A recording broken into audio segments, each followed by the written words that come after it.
Do you struggle with answering the TOEFL reading questions in time? Is the time running out faster than you want to? Are some of the questions a little bit confusing for you? Well, if that's the case, don't worry. Today in this video, we're going to take a deep dive into the TOEFL reading section, and we're going to break it down step by step how to answer each question, and we're going to take the exam together. And if you've already seen our other TOEFL reading video, don't worry, because in this video, we're gonna go even deeper and break down each question so you won't have any questions after this. And if you don't know me, I'm Reggie from North Carolina, and I've helped hundreds of students already pass the TOEFL exam, and many are in different universities across the country right here in America, and some are in different universities across the globe. So if you wanna join the community, don't forget to hit like, hit subscribe, and turn the notification bells on. That way, every time I drop a new video, you'll get that help that you need. Okay, now that we did that, let's start the video. First, if you want to know how to answer those TOEFL reading questions well, first you need to understand what kind of questions are on the test. So that's what we're going to break down right now, the different types of TOEFL questions that they are. Once you know the TOEFL questions, it's going to be a lot easier for you to answer the questions correctly. Let's get started. Okay, so the first types of questions that you'll see on the TOEFL exam are factual information questions. So these are pretty straightforward. All you have to do is literally read the paragraph, find the answer in the paragraph, and you keep going. The next type of question that you'll see are inference questions. And here's a pro tip for that one. A lot of people think that you just have to think logically and take a guess about something that you read that's not in the paragraph. I don't recommend that. It's true, you have to think logically, but the answer is in the paragraph for inference questions. You don't have to guess. Keep that in mind for when we answer questions later. Now, the third type of question are vocabulary questions. That's when you basically just see a word and you just choose the word that closely matches the word that you see. Very straightforward. If you know the word, choose the word and keep going. You don't have to read. A lot of people say that you have to read the paragraph and plug in the word to make sure that it's correct. If you know the word, choose the word, keep going. The word won't change just because it's in the paragraph. Again, keep that in mind for when we check that out later. Now, the next type of question are purpose questions. That's basically when you see a quote, you might see some quotation marks there, and it basically asks you, why did the author put this phrase or this sentence in the paragraph? Or what does the author mean by this, right? If you ever see a purpose question, all you have to do is look in the sentence right before, and that will be the answer. I promise you it works every time. If you see a purpose question or a quote, just look at the sentence before. That's going to be the answer. Don't waste your time. Choose the right answer and keep moving, because you'll need your time later for maybe question 10 or maybe another question that's difficult for you. Now, the fifth type of question that you might see is sentence insertion questions. That basically means that they give you a few letters and you have to choose where a sentence best fits in the passage. Basically, what I do for this one, again, just like any quote or any purpose question like we just talked about before, I just look at the sentence before that. And when I look at the sentence before, I see if it matches. And then if the sentence before matches, then I also go in to make sure that it actually sounds good in the paragraph. So if the sentence before doesn't even match, there's no point in wasting your time. It's not going to fit. You should move on. And the sixth type of question are the most difficult for everyone that I've seen. Those are the summary questions. And that's almost always going to be question number 10 in the reading section. So if you're like me and a lot of other people that have a lot of problems with that, after today, it won't be a problem anymore. I'm going to show you a pro tip that will almost always guarantee that you get that one right. I say you have about a 92% chance of always getting it right. So after today, you will have a lot more confidence with that. Okay, so now that we know what kind of questions are on the TOEFL reading exam, what do you do when you're trying to answer some questions, right? Well, I recommend before you even decide to try to answer questions, you need to know what the title is. If you don't know what the title is, you're going to miss many questions, especially the summary question, which is question 10, which is worth 2 points. So what I recommend that you do before you even try answering, look at the title, skim the paragraph, scan the paragraph, find any keywords that you think are related to the title that can possibly give you some meaning to what the title is. Once you know what the title is or the overall theme of the passage, every question in the reading section is that main idea. If you know the main idea, you're going to get a lot of questions correct. Okay, did those tips make a little bit of sense to you?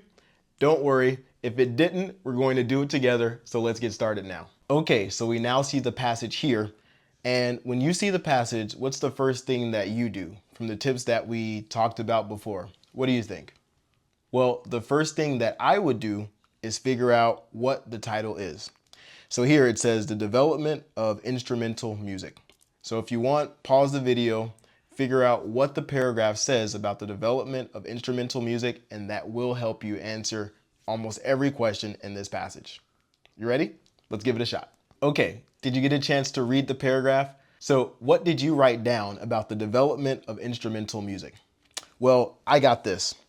Until the 17th century, almost all music was written for the voice rather than for musical instruments. And I also got, in the last sentence, it mentioned that from the 17th century onward, there was a big distinction from the European Western music from the musical traditions of Asia and Africa. So basically, that's what paragraph 1 said about how music developed over time. From the 16th century onward, music changed from the voice to instruments, and it also had a big separation from religious music that was in the past.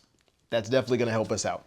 So now let's see the questions for paragraph 1, and likely it will match the main idea that we have. So let's see what question we have for question 1. The question says, according to paragraph 1, what is a notable feature of 17th century music? So what kind of question is this? It's a factual question. Basically, you just have to look at the paragraph and find the answer. But that main idea that we got from earlier is definitely going to help us out. Let's take a look. So letter A. Secular ideas replace religion as the central resource for new musical ideas.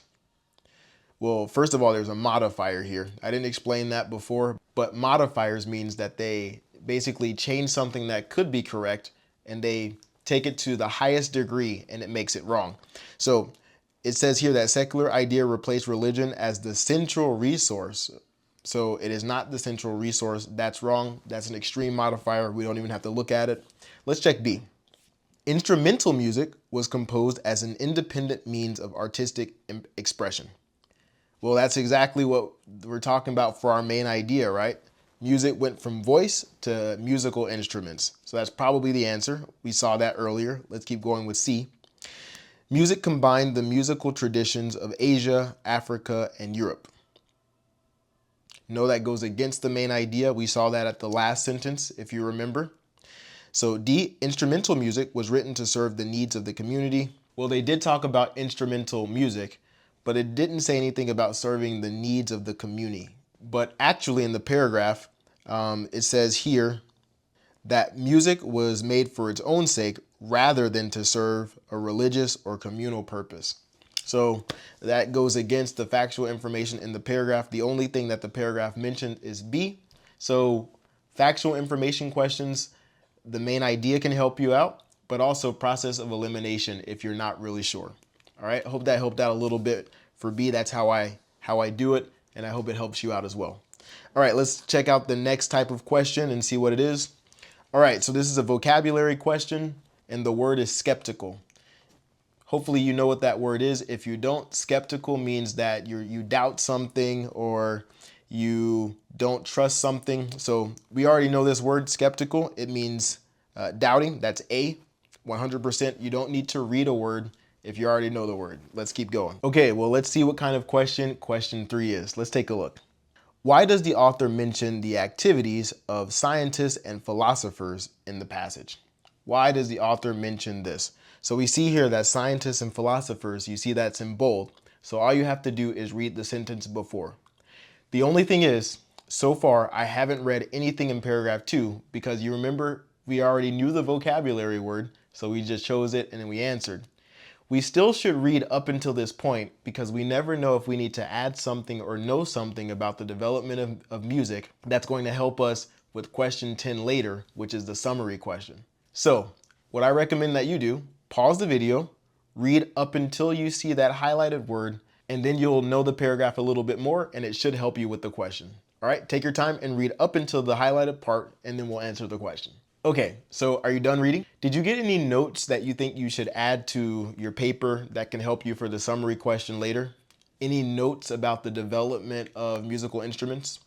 Well, I did at the beginning of the paragraph that they said that they wanted to refine how the instruments were tuned.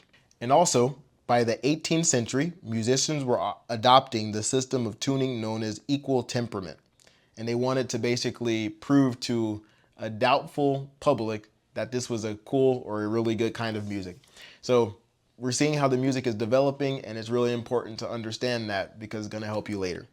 All right, so the question here asks, why does the author mention the activities of scientists and philosophers, right? So all you have to do is go to the sentence before that, and we're going to read from there onward, and we'll see the answer. All right, so about equal temperament, we see this guy, Johann Sebastian, and he wanted to popularize this system to a doubtful musical public. So this new attention that it was getting for equal temperament, it rivaled or it was equal to scientists and philosophers who wanted to make everything perfect. That make kind of sense? I know it's a little bit complicated talking about music and all these things, but let's see if we have an answer that matches the sentence before, okay? So let's look at A. To indicate that the new emphasis on accuracy and the systemization that was taking place in music was also taking place in other fields. Well, that's exactly what we just read in the sentences before that highlighted quote there. So I'm pretty sure that's right, but let's look at the other ones to make sure.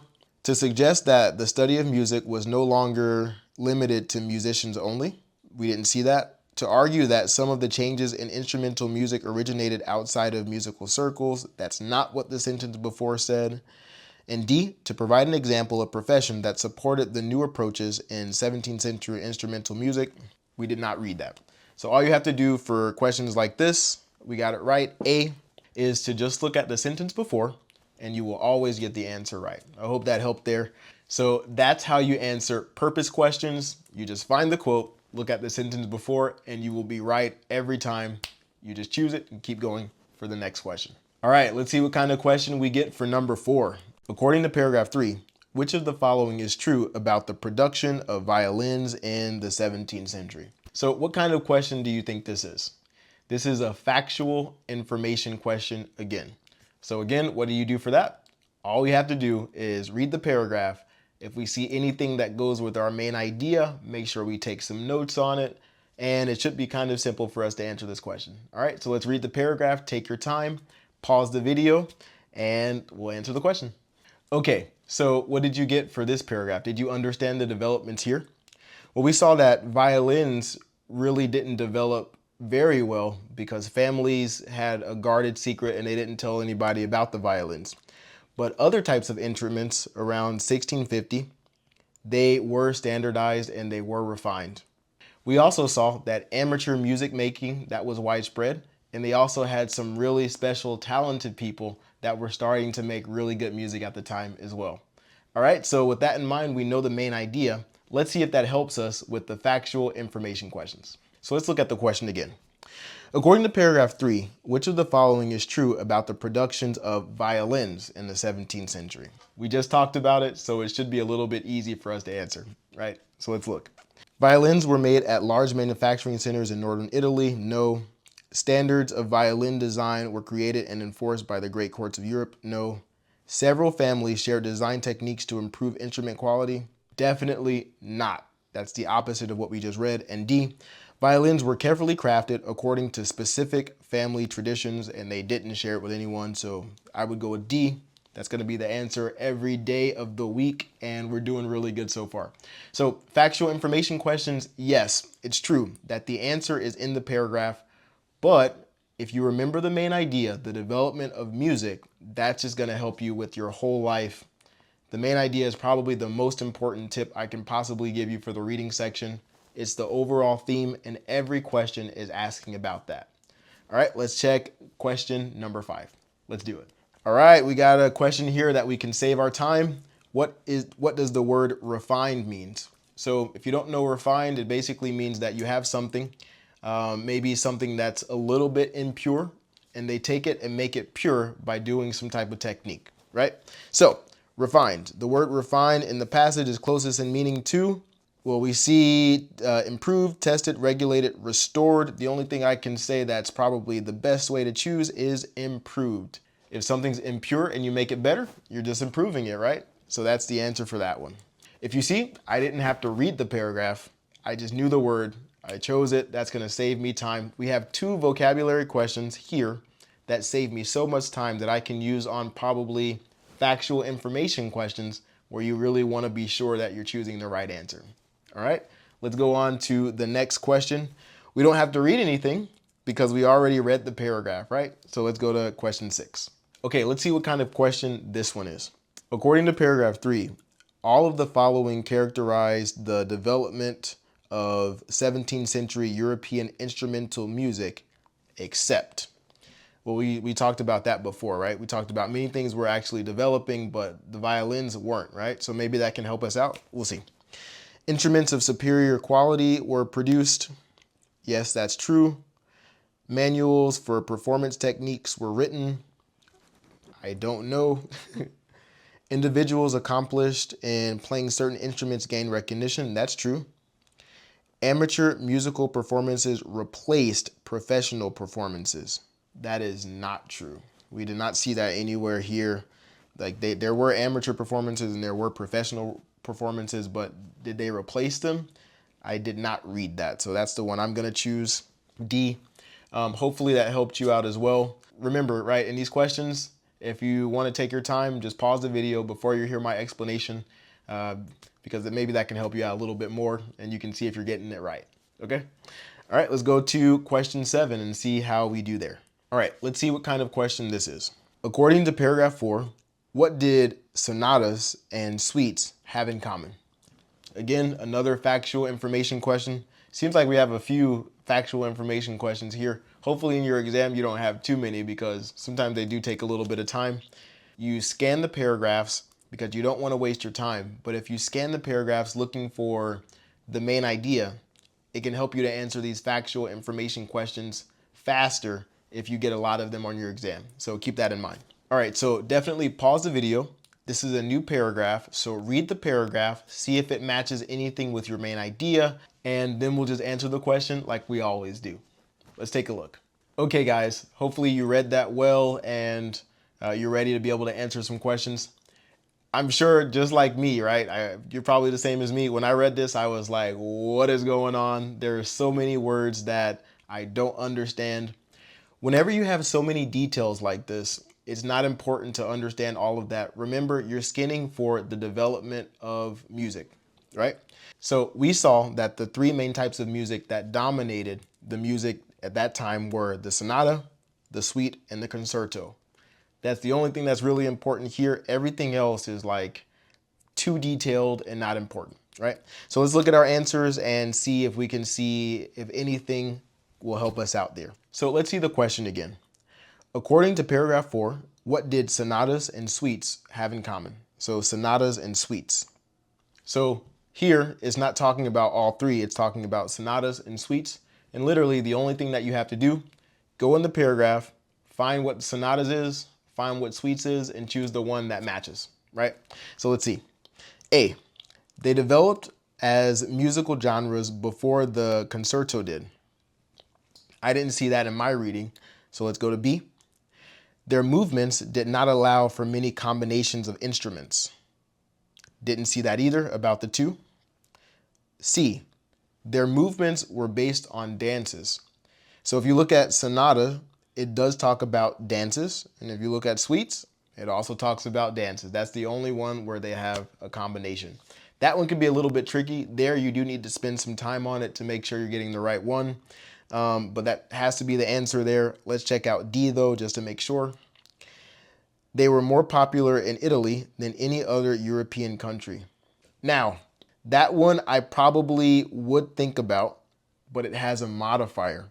It's more popular than any other European country.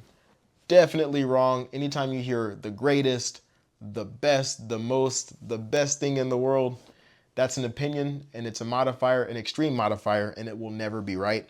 So C, the answer is C. Hope you got it right too. Let's keep going with the next one. If you didn't get it right, don't worry, that's a tricky one.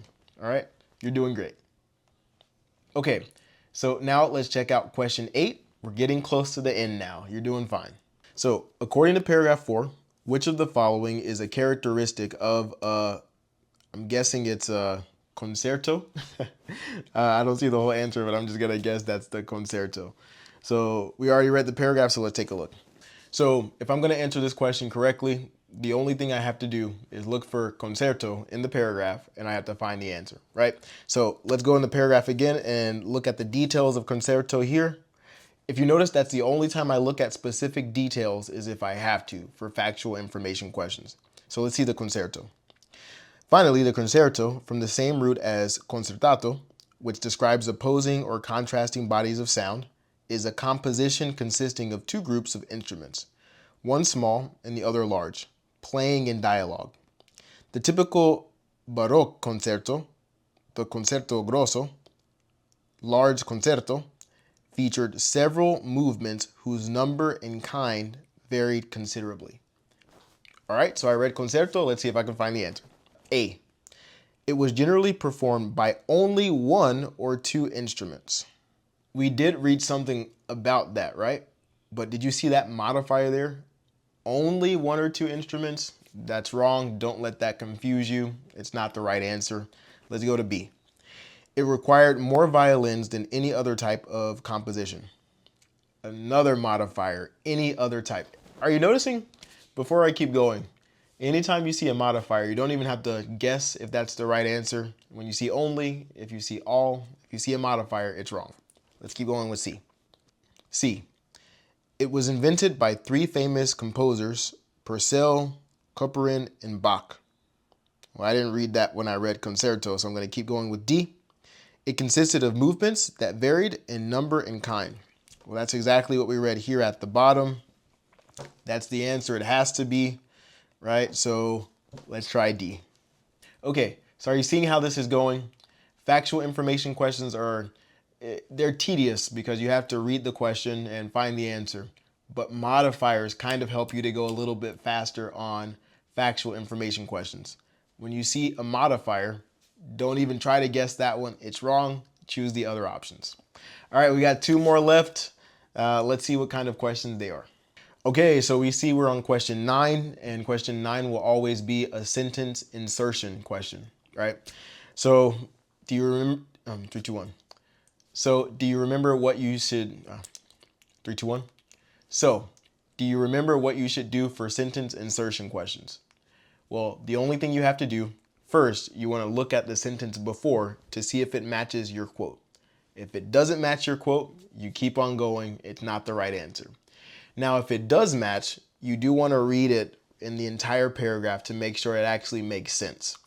If the sentence before matches and it makes sense, you're good to go. You go to question 10.